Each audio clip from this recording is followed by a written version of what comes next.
Good afternoon to everyone. My name is Lakita Patterson. I am one of your two facilitators today for this amazing panel for our BIPOC and Minority Mental Health Month.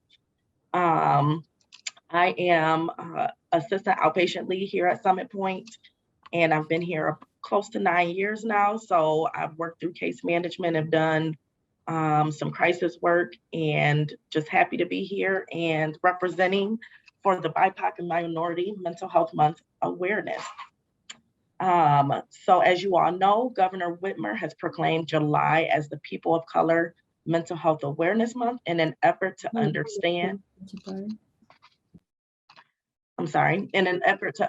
the challenges, improve access, reduce the stigma, and tackle biases associated with mental health and minority communities. And good afternoon. My name is Dennis Owens. I'm one of the facilitators for this wonderful event. A little background about myself. I've been a therapist, outpatient therapist for many years, residential, another agency in Branch County, and I'm currently an outpatient therapist at Summit Point, focusing a lot on specialty courts, men's drug court, sobriety court, and or group facilitator. I run several groups here, and I'm just really glad to be a part of this and welcome the distinguished panel for this topic that we're going to be covering. So formally recognized in 2008 and still currently recognized today, Vivi Moore Campbell National Minority Mental Health Awareness Month was created to bring awareness to the unique struggles that underrepresented groups face with regards to mental health in the United States. This year's theme is strengthening communities, and we are so pleased to bring 4 community partners today to have meaningful conversations in creating support and change for minority communities. So once again, thank you for participating in this distinguished panel. Perfect. So I would like to introduce the first member of our panel today, Shawnee Newhouse. Shawnee was born and raised in Southern California. She earned a Bachelor's of Science in Biology, a Master of Arts in Pastoral Care and Counseling, and a Master's of Arts in Professional Counseling. She is currently pursuing a doctorate in public health with an emphasis on community health. Shawnee is a full-time psychotherapist at HelpNet. She mentors, tutors, and co-sponsors refugees from Eritrea, and the Democratic Republic of the Congo. She has been involved in mission trips in India, Ukraine, China, and Kenya. Bronson Hospital recognized Shawnee for providing grief counseling in Las Vegas after the mass shooting at the Mandela Bay. Shawnee is on the board of her Neighborhood Watch Association, and hobbies include traveling, exercising, shopping, and trying different foods. Welcome aboard, Shawnee. Thank you so much. Thank you. I'm glad to be here. Thank you. Awesome. Our next panel is Elizabeth Rudolph. Elizabeth is an Albion resident, proud graduate of Albion Public Schools. She's graduated from Eastern Michigan University with a bachelor's in science degree in psychology, and Western Michigan, a Master of Arts in Counseling Psychology and a limited licensed psychologist in the state of Michigan. Elizabeth has worked with therapists in residential programs and cognitively and emotionally impaired children. She's worked as a therapist with families in a multi-system therapy program and was an access clinician and autism coordinator for Jackson and Hillsdale County Lifeways, CMH. She's been a psychology instructor for Jackson Community College for 12 years and is currently the director of accessibility services at Albion College. Welcome aboard. Thank you. Glad to be here. All right, our next panelist is Jose Orozco. Jose Luis Orozco Jr. is the executive director of VOSIS in Battle Creek, Michigan. Jose began at VOSIS 3 weeks before the initial COVID shutdown. Prior to working at VOSIS, Jose was the director of family engagement and team lead for Kent School Services Network. Further, his work in the nonprofit sector includes working with ED Trust Midwest practice team as a school associate. Jose's career in education is expansive and ranges in experiences from assistant principal, elementary teacher, high school counselor, to evening GED teacher. Jose is very passionate about helping students, families, and communities maximize their potential. Jose holds a master's degree in counseling and guidance school administrator from the University of Texas, RGV. Additionally, he is a licensed professional counselor. Jose received a Bachelor of Arts from Wabash College, where he double majored in classics and Spanish. 7 years ago, Jose and his family relocated from Rio Grande Valley in South Texas to Michigan. Jose enjoys a round of disc golf, camping, and spending time with his family. Jose looks forward to working alongside the community to promote VOSA's mission of promoting an inclusive society by providing Latino Hispanic families with opportunities and resources that lead to individual and community transformation. Welcome, Jose. And our final panelist, is Miss Valerie Cunningham. And Miss Valerie Cunningham, would you be sure to share some of your background with us? No, I was thinking like, did I do what I was supposed to do? And so thank you. I am so sorry. Thank you for the opportunity. I'll make it quick. So my name again is Valerie Cunningham. I'm the founder and the CEO of the Synergy Health Center in Kalamazoo, Michigan. I was born in Albion, Michigan, so I have roots in Calhoun County. So I'm excited about that. I founded the Synergy Health Center 19 years ago this year. And our mission is to transform lives through mental health, substance abuse, and support services with a specific emphasis on African Americans. So that is my passion area. I'm a graduate of Western Michigan University with a bachelor's in business administration and a master's degree in social work. And that's been 20 years ago. So that's a long time. I'm an adjunct instructor at Western in the School of Social Work. I have been the interim director at the Douglas Community Association, and I was the director of foster care licensing and what is that? Foster care licensing. It's one other part, adoptions at Family and Children's Services for a little over a year. My passion or my greatest love that I've never known before is to be a Nana. And so I'm a first-time Nana, and I can say it's an indescribable love. And I have 3 young adult children, and I've been married for 29 years. And so I'm very excited to be a part of this panel. This is like up my alley. One other thing is we do a Breaking the Stigma of African American Mental Health. This is the 3rd year that we will have done it. And it is to really present to community and residents a microcosmic view of barriers and issues that are prevalent in the African American community, and how do we overcome that.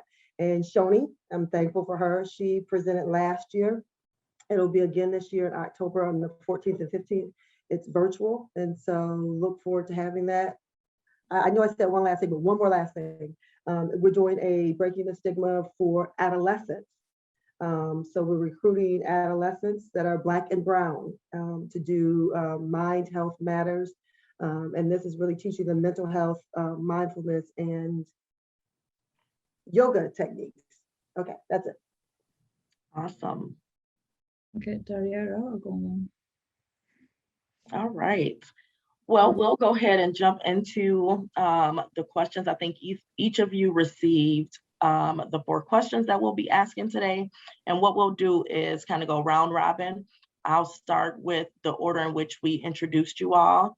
And without further ado, I'll give you to the first question. Is there a particular type of therapy model that seems to be most effective when working with the BIPOC community? So I'll open the floor to you, Shani. Therapy model တွေကိုတစ်ခုခုပေါ့နော်ဘယ်အကောင်းဆုံးအလုပ်ဖြစ်တယ်ဆိုတော့ I'm sorry, quick question. Do I need to pause at some point to allow for interpretation? Sorry, I thought I had to like interpret, you know, like everything that is said here, but maybe the setting is like not correct. So I was just kind of trying to figure that out too, because you know, when I say something, I know you can hear me. So I think, is there any way that cannot be heard so that Mary, I think you need to be invited in as or designated as an interpreter, because Michelle is an interpreter too, and we can't hear her. Yeah, I did. I select like Burmese, like the interpretation. No, you should have gotten a link from Amy or somebody that would be specific to an interpreter. And then your settings will be different. Did you get an email or something that said for interpreter? That is the link that I was joining. Let me try joining in again and see if that will work. Sorry. Sorry for interrupting.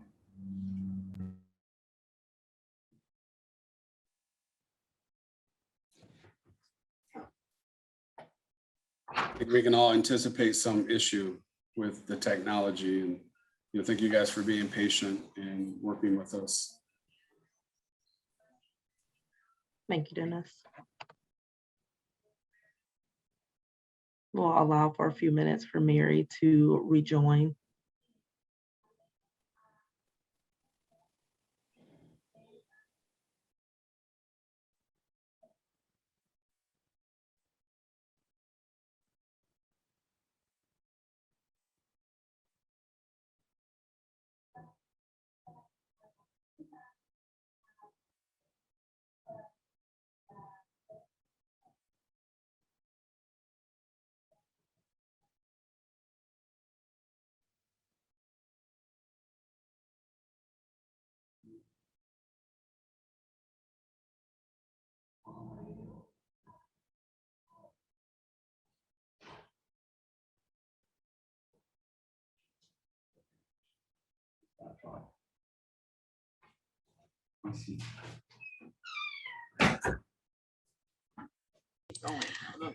Hi, guys. I think we're just going to need to keep going and we'll try to work on I think we've removed Mary talking over everybody. I think she's on her own channel now. So let's move forward. Perfect. Thank you, Amy. So in terms of effective therapy, there's a few. So I'll just name a couple because I'm sure some of the other panelists may want to name some, but some that come to mind are EMDR. So eye movement desensitization reprocessing is a form of therapy that is known to be very effective when it comes to trauma. There are, I don't know the percentage of therapists in Michigan that are licensed with EMDR, but there's not enough of us. So, being able to get that form of therapy at a reasonable rate, because it can be quite pricey, but that's one form of therapy that I would recommend. And the other would be, so DBT, so dialectical behavioral therapy, because what I can appreciate about DBT is that it has an individual as well as a support group component. And so looking culturally, is it called BIPOC? I hadn't heard it pronounced that. Okay. So in terms of BIPOC, like that would be great to have this individual time to process, but also like this group setting as well.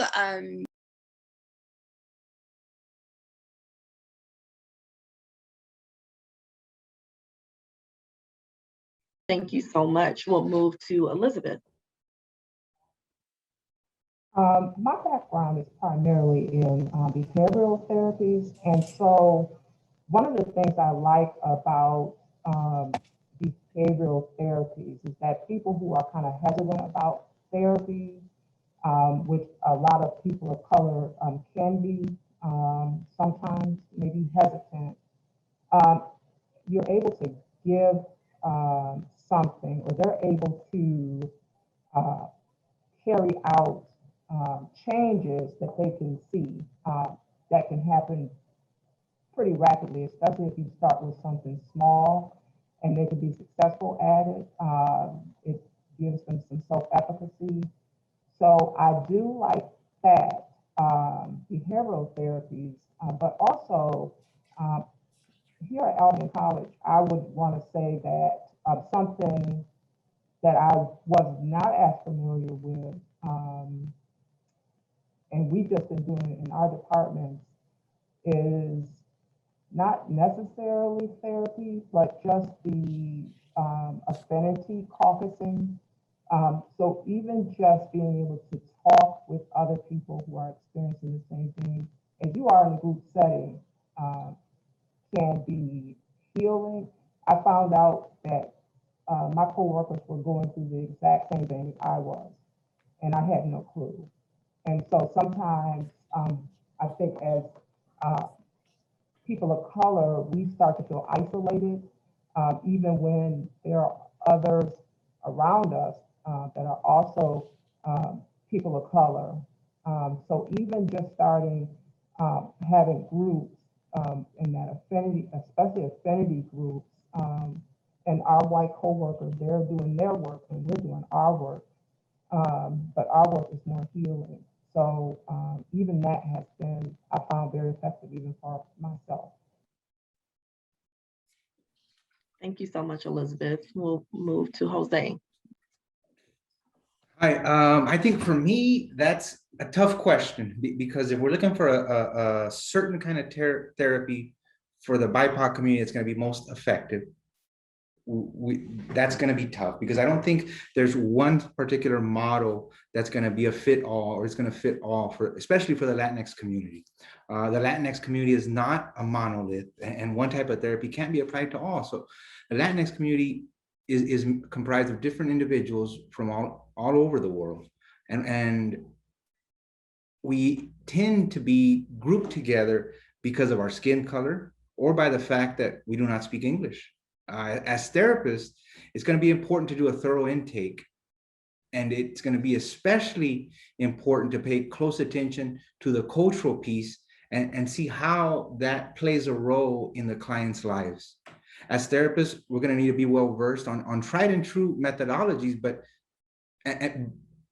be flexible enough to open to hear other perspectives. Personally, I lean more into the behavioral therapy as well, cognitive behavioral therapy for clients, mainly because of the individual and personal growth that I see embedded within there. However, I got to be flexible. And by a quick example of what I might mean by that, of being flexible, I think here most recently, we think about our young Latinx community members who may be recent immigrants or maybe coming from the border who are showing up here in Michigan. That's going to be a different kind of model. It's not going to be CBT.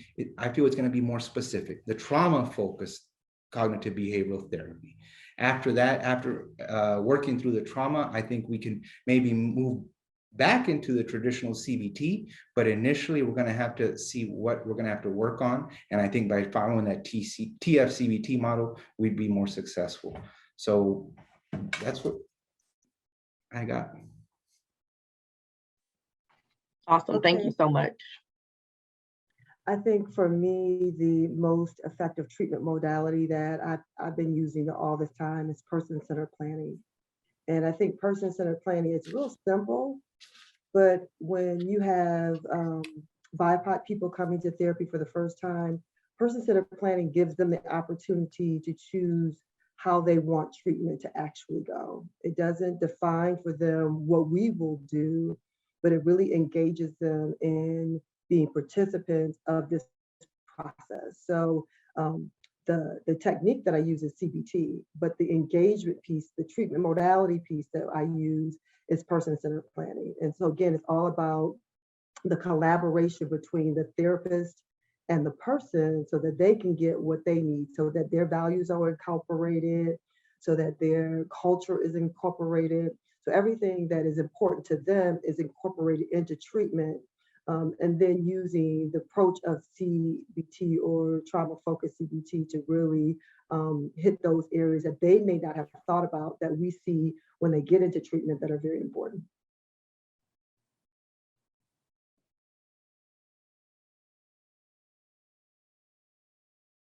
Thank you so much for that.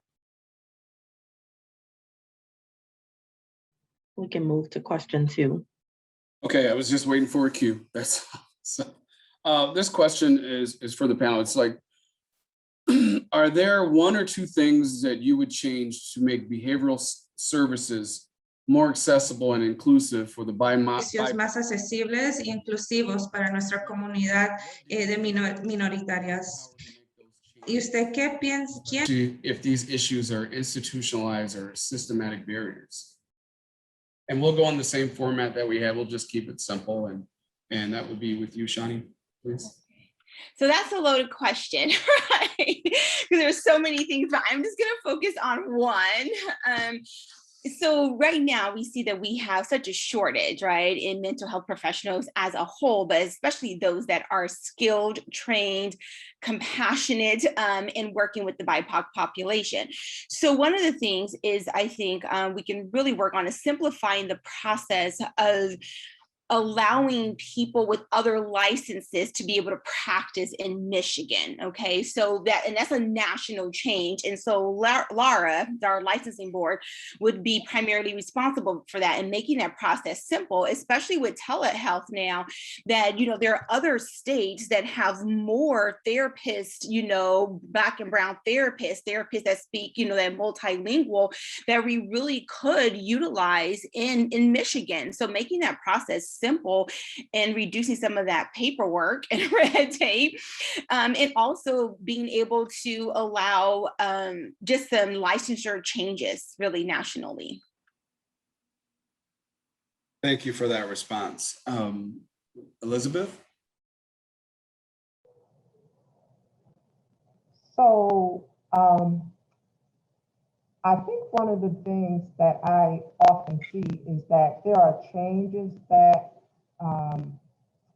will be made at a place, maybe a CMH, maybe a private, practice. And then changes start to try and be more inclusive and encourage belonging. And then all of a sudden, like they do one thing and that's it. But I think what needs to happen is probably institutions like CMHs need to continue to evaluate the barriers to people of color receiving mental health help. So each department in a CMH or organization needs to find out what their strengths and weaknesses are, and not just do a one and done type of thing, but continue to revise their goals and continue, because the issues weren't created overnight. And so like just having one training a year, that's not going to do it. It needs to be sustained work all the time. And so I think that's an issue, and recruitment is another issue. And I don't know if enough organizations try and even go recruit from HBCUs, like go and find people. Don't just always try and wait for people to apply to you, go look. And I think it has to be done with real intent. Thank you for that response. Jose, you would be up next. Yes, sir. So I think it's one of the things that I'd like to encourage is more of my fellow Latinx community members to pursue careers in the mental health professions, because you are needed. Telehealth works, but it will never replace in-person therapy, I believe. At a quick glance, I haven't been able to identify a Spanish-speaking mental health clinician located in Calhoun County. As far as identifying a bicultural, bilingual mental health therapist in Calhoun County, I'm hitting walls. I can't find one here in Calhoun County.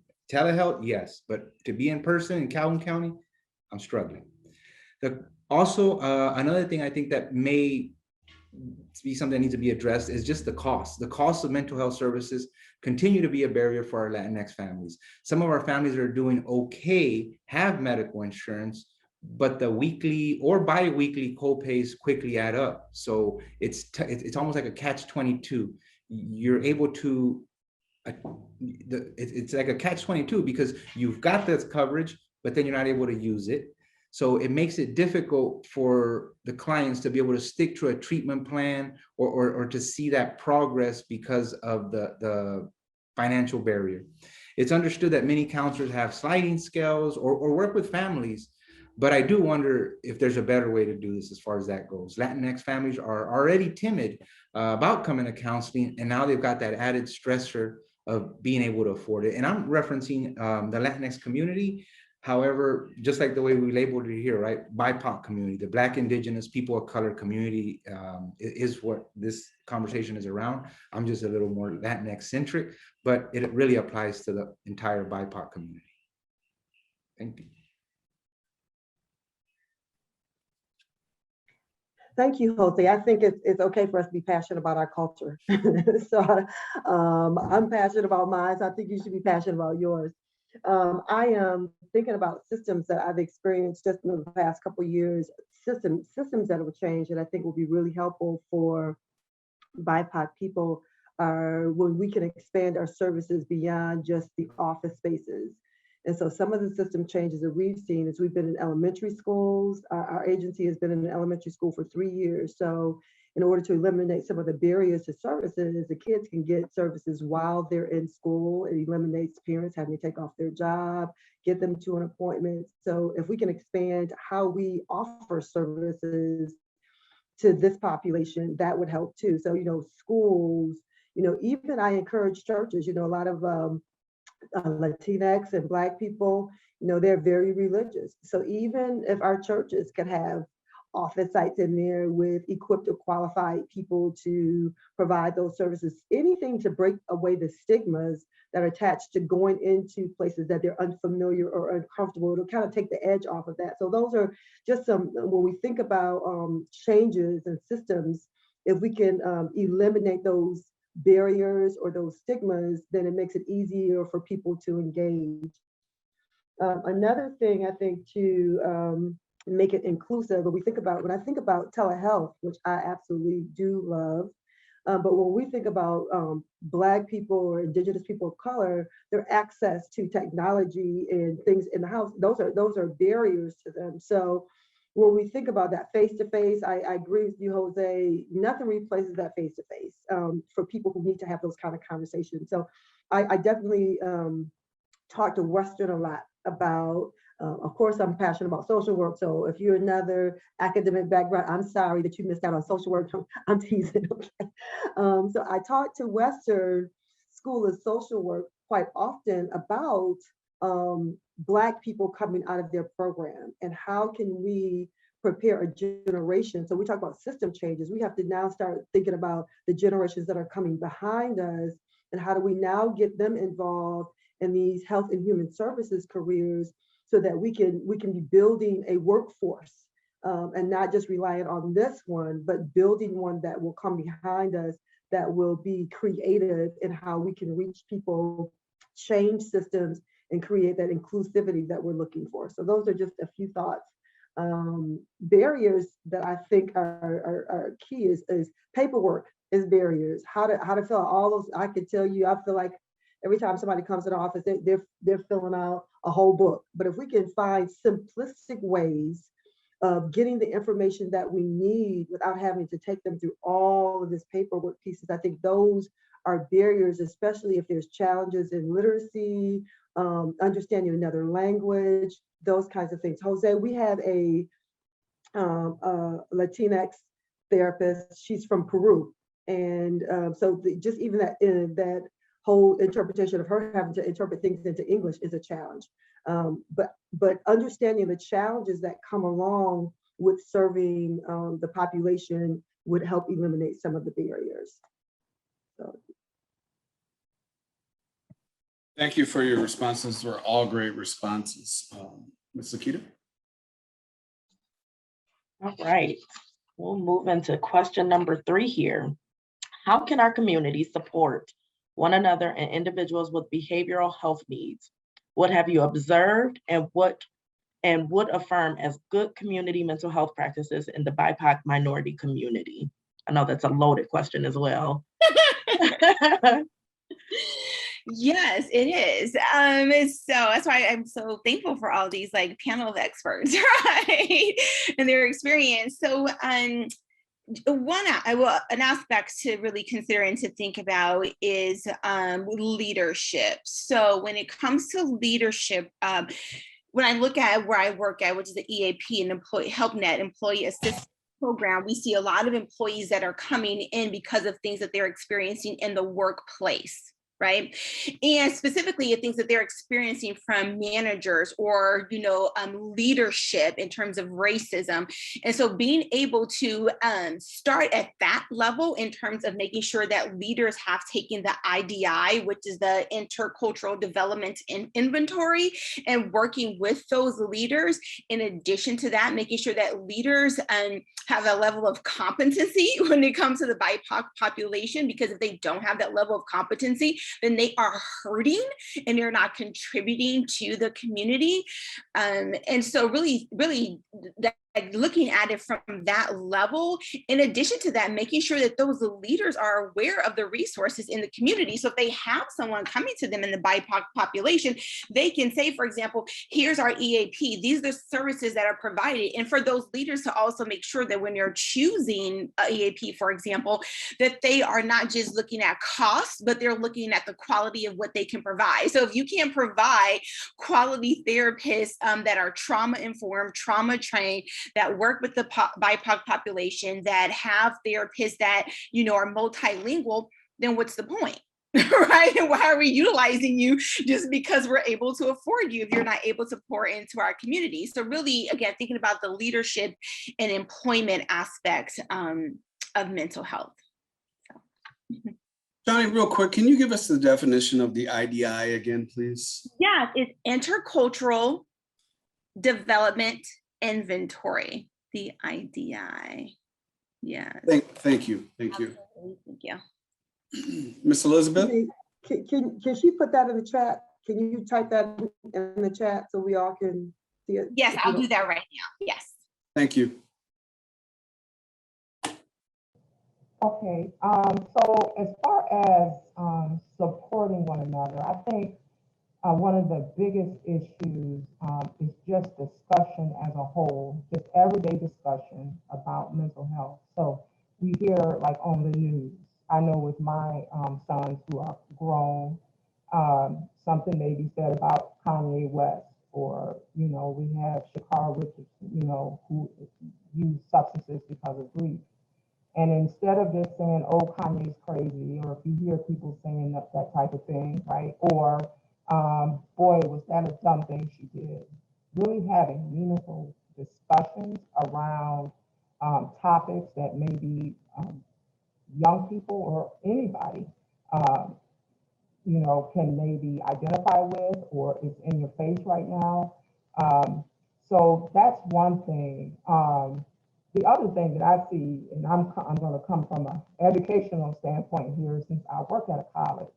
One of the number one things or issues that I run into here is students, especially students of color, not using resources.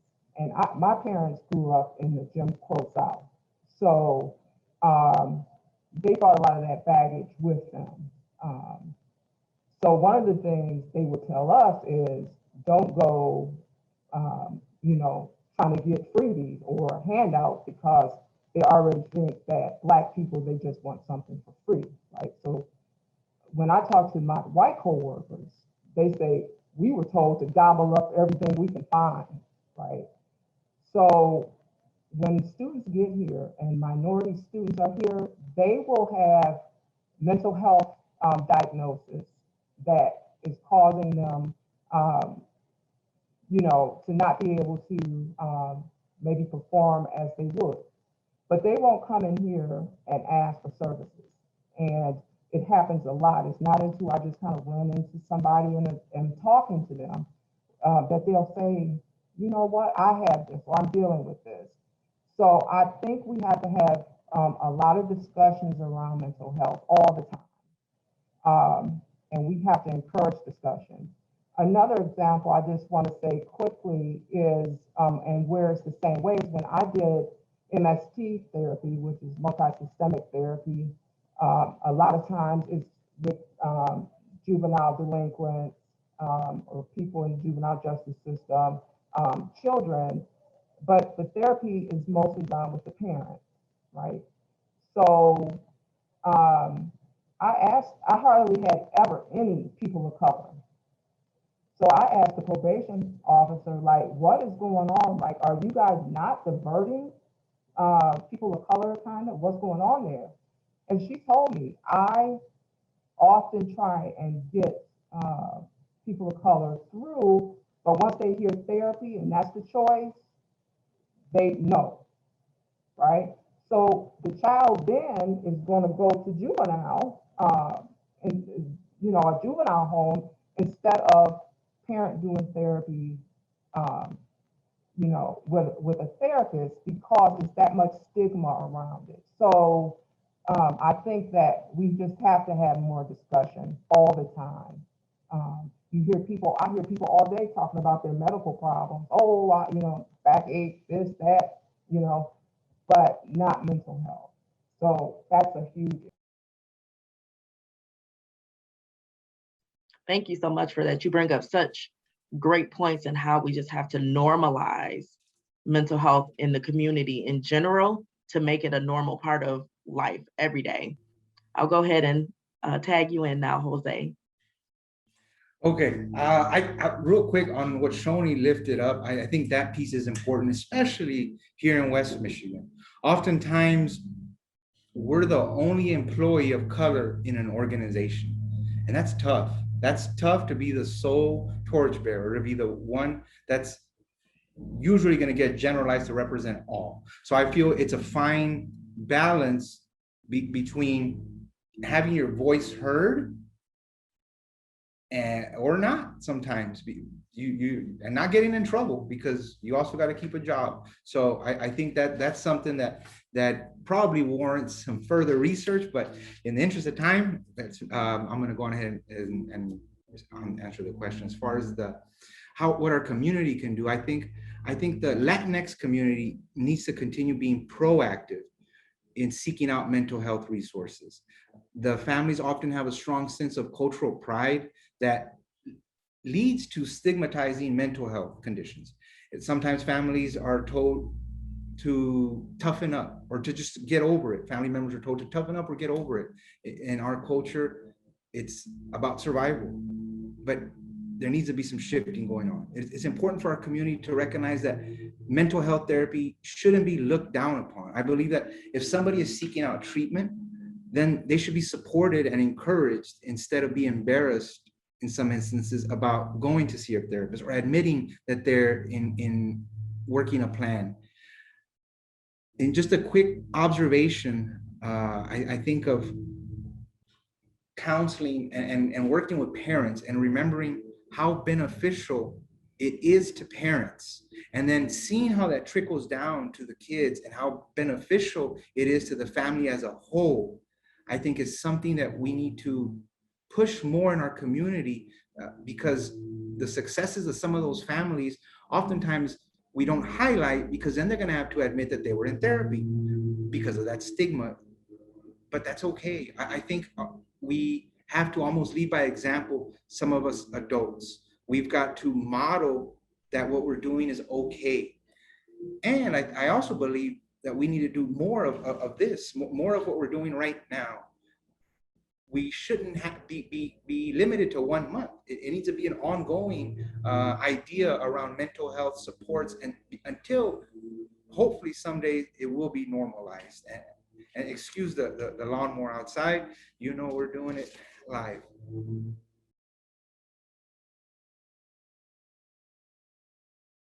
Thank you so much. Thank you so much. You also brought up a ton of good points. And, I think we have to move past just 1 month of recognition. I think that's key. Go, Valerie, I think you're next. Look, Keita, can I interject too real quick? And I think, Jose, what you said is very poignant. The conversation needs to be had all the time. That's all I just wanted to say. Thank you. Just to piggyback on that, I think we have to, as leaders of in the BIPOC community, that we shouldn't have to apologize or be ashamed to talk about mental health for our people. And I think that when we talk about how can our community support each other, I think the BIPOC community leaders have to come together, like the Jose's and the Valeries, and they have to come together, not with other people involved, but to have conversations around how their people, BIPOC people, view mental health services as a whole. And in the Black community, of course, is like, we ain't crazy, so we don't need to be going and talking to nobody, and the culture is, we'll take care of this in the family. What goes on in this house stays in the house. And I'm sure that is similar in other cultures. And so when we have to think about mental health is just as equally important as your physical health, the high blood pressure, when they go to the hospital, there's no question, I'm going to take that medicine because it's going to save my life. We think about mental health, we got to think about it the same intensity as even our physical health. And so I really believe that community, if we can come together as BIPOC leaders and therapists and have those conversations, that we can now begin to educate other community organizations that are not necessarily BIPOC organizations, but who also serve BIPOC people. I think that there is an educational piece to that. I think that when we can reach all aspects of the community, not just our hospitals and our health centers, but also hitting our churches and our schools. And so when we talk about community, it's all of community. It's all the places that we engage. And if we can have those conversations, candid conversations, unapologetic conversations around, there's a pride that goes, when you said, I wrote it down, I was typing on my little phone, you said there's cultural pride. And I agree with that 100%. There's cultural pride when you say, hey, I'm not weak because I go see a therapist. If we can give them a paradigm shift to say it takes strong people to go talk to somebody and work through something versus a weak person. So I think we have to shift the narrative. That's our theme this year in Breaking the Stigma. We have to shift the narrative. We have to change the story. It can't be the same thing that our parents toughen up. I've heard that too, stop crying about it. You'll be okay.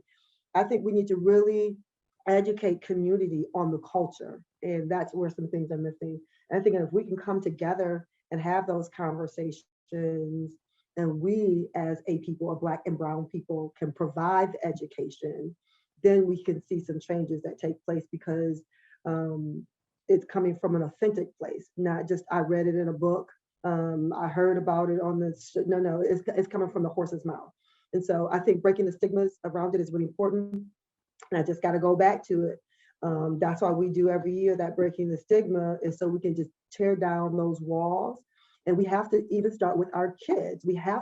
Our adolescents are suffering. I don't know about the Hispanic community, but the Black community, the suicide rate among adolescents or younger, it's climbing higher and higher. Why? Because they have some stuff that's going on and they don't want to talk about it because it's a stigma attached to it. You don't talk about stuff like that.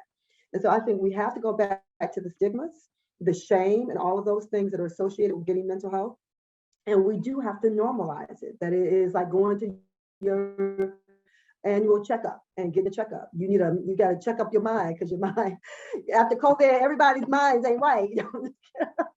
And so I think we have to, just like we're laughing about it, like right now, it's the truth. And we have seen people like, I think you may need a little additional support, but telling them it's okay. And I think supporting people and telling them that it's okay to get that extra support, I think that's really important. And so those I think are ways that we can affirm our community and talking about it over and over like this, like you said, but getting out in the community with the people. I mean, oftentimes we are providing this and we get a lot of professionals because they want to know how to deal with the people that they're serving. But I think we have to really be intentional about getting in the community to the people that we're talking about to make sure they understand how to navigate and maneuver through these.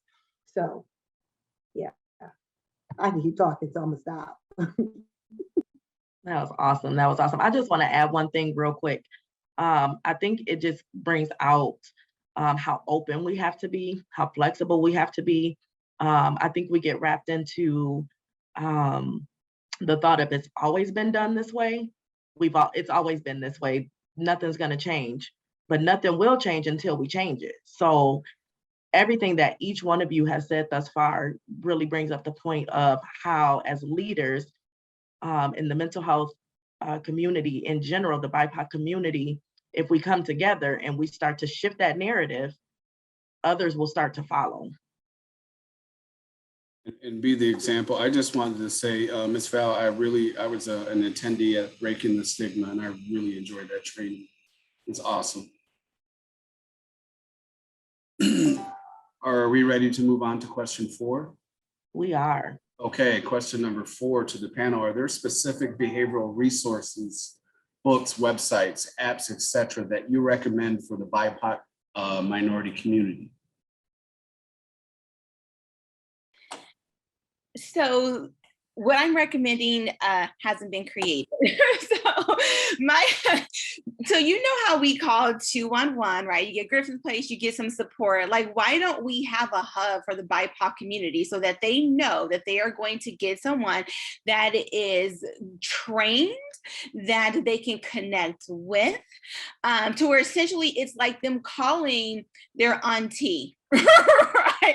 It's calling their pastor. So we need a hub for that, and I think that's one of the ways to normalize that, because it recognizes that, you're not alone, and we recognize that there are certain special considerations such as trauma and what we're experiencing in the community. So that's one thing, is let's create some stuff. Right? Let's create that, because if we can do it in other settings, then absolutely we can do it for the BIPOC population. I'm sure there's funding for that. The other thing is kind of piggybacking off what Valerie was saying, is like, what about support for therapists themselves? Because it is exhausting.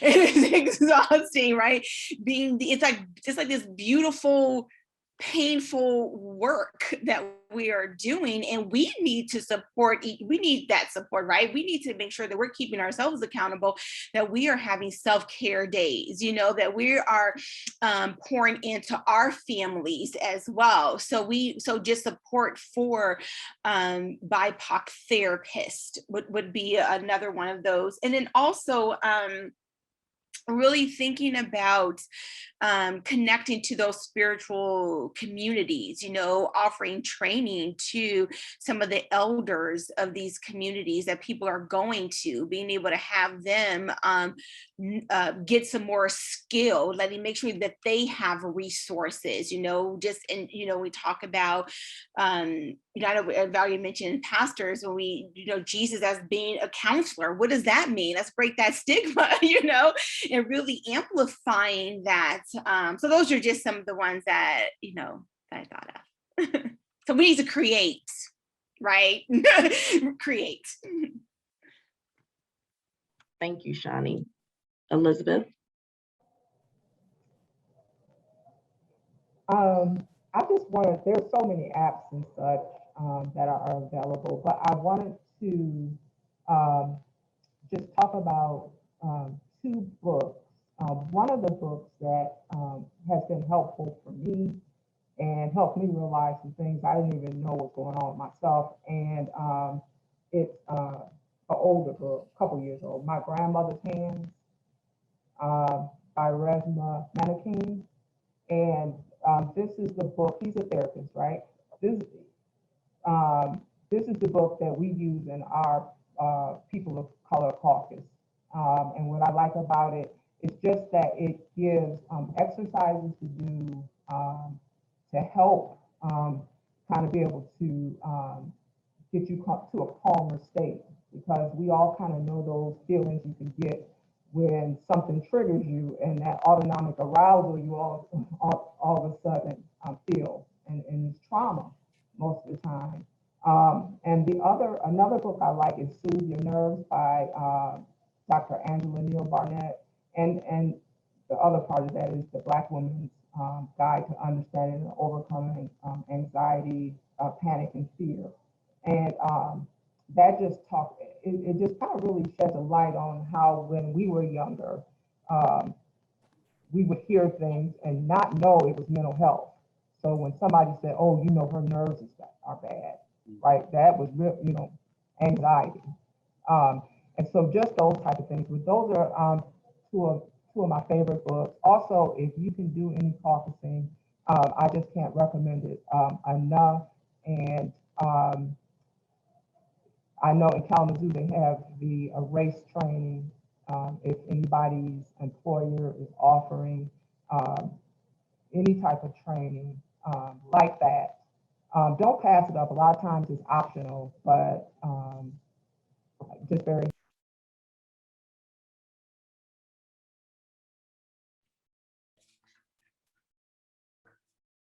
So I've got a couple. LatinxTherapy.com. And I can put it, or we can put it in the chat. LatinxTherapy.com. What I liked about that one was that it was a directory, and a directory with resources, and a lot of the material is already in Spanish. It felt like a site that was built more for the client than the professional. There's some really cool podcasts in there in English and Spanish. I just heard one this morning on the way to work. It was in Spanish, and it was an introduction for parents understanding mental health. So it talks right to the stigma, and it's in Spanish. So it's just really neat. If we got any Spanish speakers out there or listeners, I recommend you to check out that LatinxTherapy.com website. More on the professional side, I think, is the MHA National website. And I can put that one in the chat as well. They're more cultural. There was pieces in there that was very culturally competency relevant, and I think that's going to be beneficial to all of us, but really all of us, whether we're parents, but also to the mental health professional counselors, because I think there's some pieces in there that are going to be important to understand to be able to most effectively help your clients. And then the last one I have is the National Alliance for Hispanic Health. And that one, again, just more Spanish resources that are in Spanish. And that one is a little more inclusive because it's not centered on just mental health. It's more of the holistic individual approach, but the cultural competency pieces are nicely embedded in there. So I'll put it in the chat. Thanks. Okay, is it on me? Is it okay to talk, Lakita? Yes, it's you, Ms. Val. Okay, so I have to piggyback on Shoni. It has not been created. Not in our community wise. I'm talking about like us getting together, putting together the resources that are specific to our cultures, our BIPOC cultures. And so I really, really like that idea. Of course, that is in the back of my head all the time. The time is always an issue. So I need to like get together, and we should be intentional about creating that for our community if we're talking about that. Some other resources, I put it in the chat, are the National Alliance of Mental Health, which is NAMI. They have a lot of information. The president is Kevin Fisher. If you attended the Breaking the Stigma, he was one of the keynotes last year. He talked about toxic masculinity. And so they are a good resource. They give a lot of statistic information. And then there is the it is the Psychology Today directory of African American therapists. So if you ever use Psychology Today to look up therapists, which a lot of people just get on and Google therapists, there is one specifically for African Americans. It could be one for the Latinx, but I'm not familiar with that.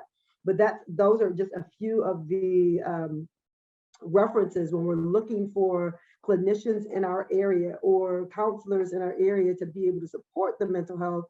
We need to be able to put our hands on them quickly. So even if it's just getting a list of therapists, their names, their organizations, and getting it into the hands of community leaders like the pastors, the schools, all of those systems that we want to impact.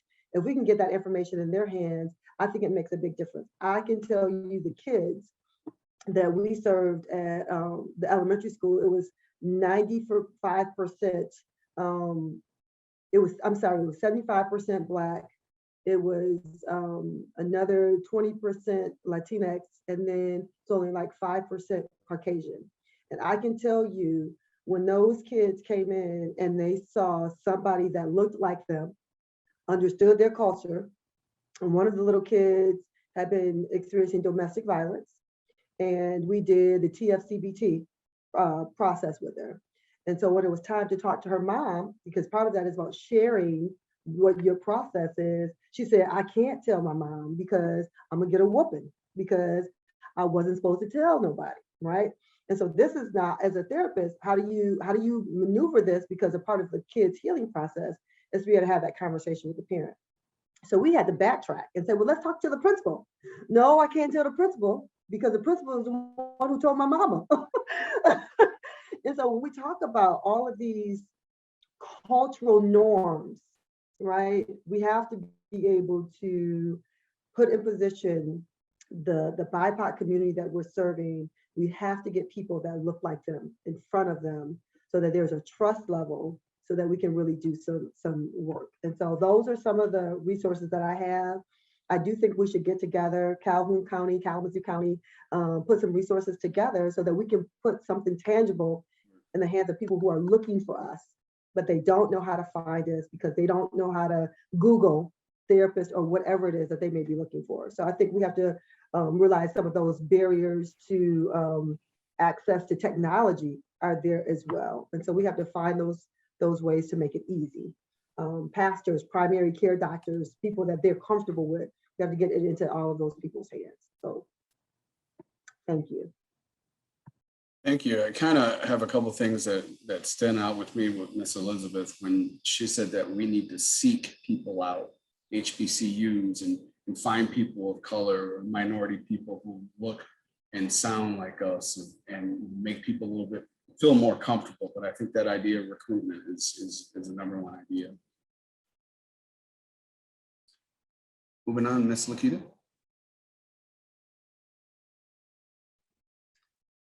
Yes, I would like to piggyback on that as well. Just the recruitment piece is phenomenal. That's one thing that I think we miss a lot. Kind of going back to what I said, we've always done it this way.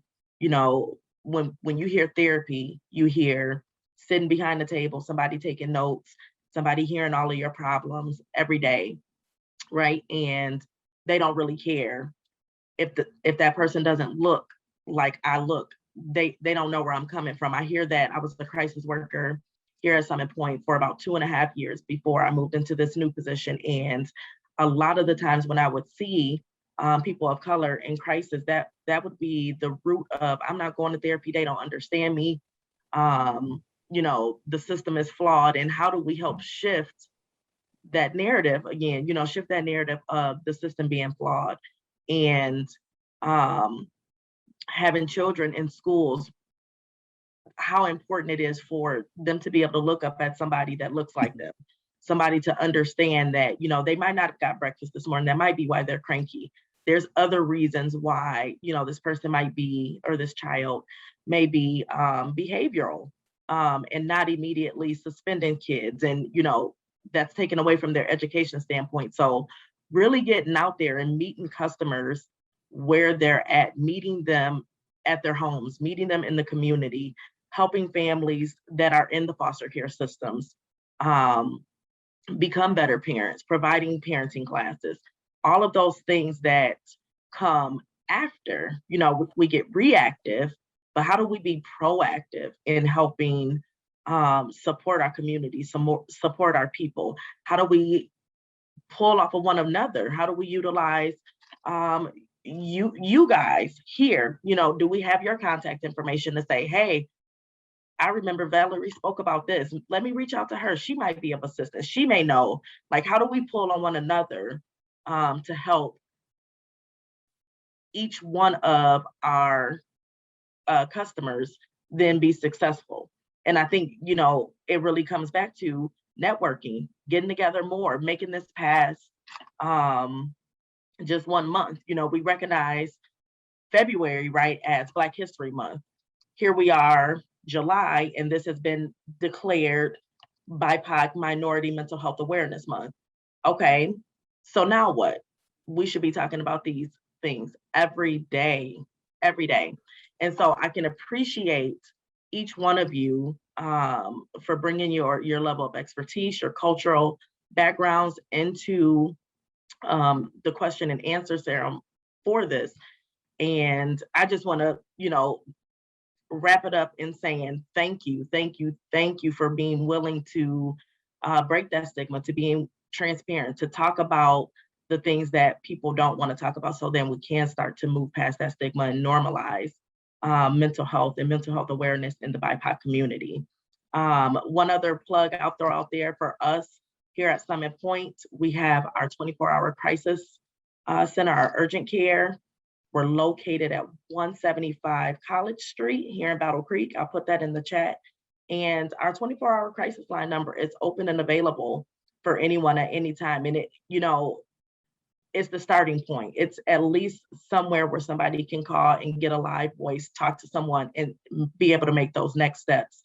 And that number is 1-800-634-5449.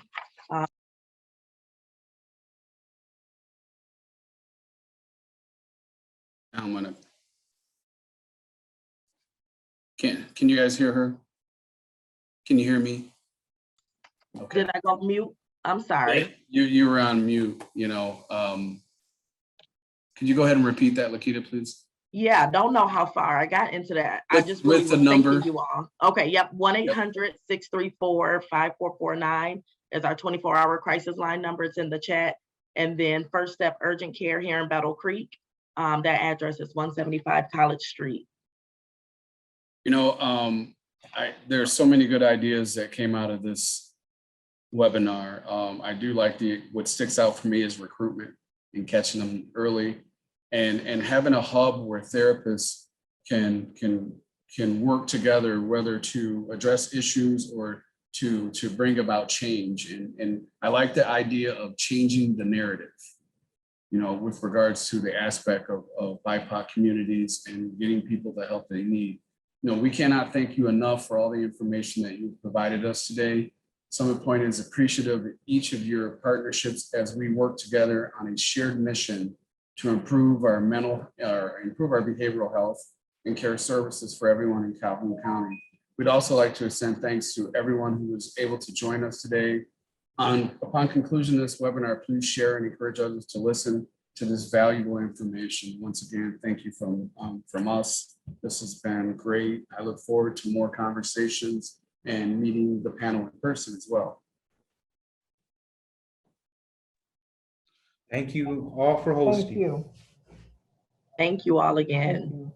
you. Thank you, Summit Point, for hosting this. It was enjoyable. I enjoyed hearing everybody and meeting new faces. And so I'm hoping that if you all have some things that you're doing, that you'll include me in, because Kalamazoo needs these same kind of conversations that are going on. And our organization it's a grassroots, but it's growing. Is one of the only ones that's really having the conversations about African-American mental health. And so we need to really shift that narrative all over. And so I just put in there, my contact information is in the chat. So please, if you want to email me or get in touch, I'd love to hear from some of you all. And likewise, I'll reach out. Awesome. Thank you, everyone. Any other last comments? Perfect. Thank you again. You guys have a great rest of your day. Thank you. Bye. Bye-bye.